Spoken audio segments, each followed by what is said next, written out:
साथियों, एक मामला शांत नहीं होता तब तक दूसरा मामला सामने आता है। बिहार की बहाली तो पूरी ठप हो गई है। लोगों को बेवकूफ़ बनाने का काम किया जा रहा है और बेवकूफ़ ही नहीं, यहाँ पे ऐसी मामला आ गया है कि यहाँ तक मंत्री लोग भी बोलते कुछ और है, करते कुछ और। खासकर शिक्षा विभाग के मंत्री, जिसके संस्कार और कर्तव्य का कोई ठीक नहीं है, वो बोलते कुछ और है, करते कुछ और है। तो यहाँ के शिक्षक अभ्यर्थियों का क्या होगा?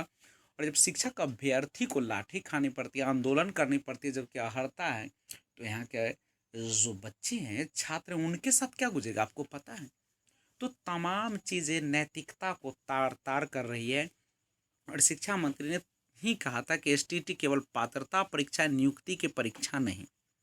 एक बार वो कहते हैं कि यह एक नियुक्ति की परीक्षा है और अब कहते हैं कि ये पात्रता परीक्षा है। जी देख सकते हैं, शिक्षा मंत्री विजय कुमार चौधरी ने शुक्रवार को विधान परिषद में कहा है कि एसटीटी केवल पात्रता परीक्षा और या नियुक्ति के लिए होने वाली परीक्षा नहीं है। ऐसे में एसटीटी को रिक्तियों से कोई मतलब नहीं। उन्होंने यह बातें विधान परिषद केदारनाथ पांडे के अल्पसूचित प्रश्न के जवाब में कही। शिक्षा मंत्री ने कहा कि यदि किसी संस्थान को विज्ञापन देने के बावजूद एसटीटी पास अभ्यर्थी शिक्षक नहीं मिलते हैं तो इसकी सूचना विभाग को दे, इस पर संज्ञान लिखा जाएगा। उन्होंने कहा कि शिक्षक की नियुक्ति के लिए एसटीटी परीक्षा उत्तीर्ण होने की बाध्यता सरकार द्वारा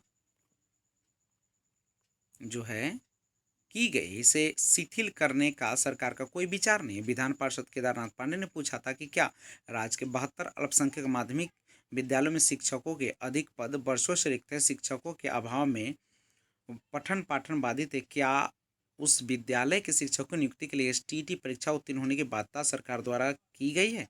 क्या राज्य के 72 अल्पसंख्यक माध्यमिक विद्यालयों में शिक्षकों की नियुक्ति के लिए एसटीटी उत्तीर्ण होने की बाध्यता को शिथिल करने के विचार सरकार रखती है? तो शिक्षा मंत्री विजय कुमार चौधरी ने विधान परिषद में शुक्रवार को कहा कि यदि शिक्षकों को वेतन देने में अधिकारी मनमानी कर रहे हैं तो सूचना दे, जांच के बाद दोषियों पर कार्रवाई होगी। यह बातें उन्होंने विधान परिषद संजीव श्याम सिंह के अनुसूचित प्रश्न के उत्तर में दी। तो ये तमाम चीज़ें हैं जो कहीं ना कहीं असर कर रही है 7वें चरण को। और 7वां चरण इस साल तो अब होने से रहा, क्योंकि 2011 वाले जो एसटीटी क्वालिफाइड 6th फेज का माध्यमिक और उच्च माध्यमिक के जो अभ्यर्थी हैं उनको एक मौका दिया गया फिर से 18 अगस्त से लेकर 17 सितंबर आवेदन तक, तो ये दिसंबर तक चलेगी। उसके बाद तीसरे राउंड की काउंसलिंग भी होनी है। तो इन तमाम चीज़ों के बीच कहीं ना कहीं 7वां चरण पर असर कर रहा है और बहुत मामला गंभीर हो रहा है। इसके लिए हम लोग को अभी एक होना पड़ेगा और लगातार आंदोलन करने पड़ेगी।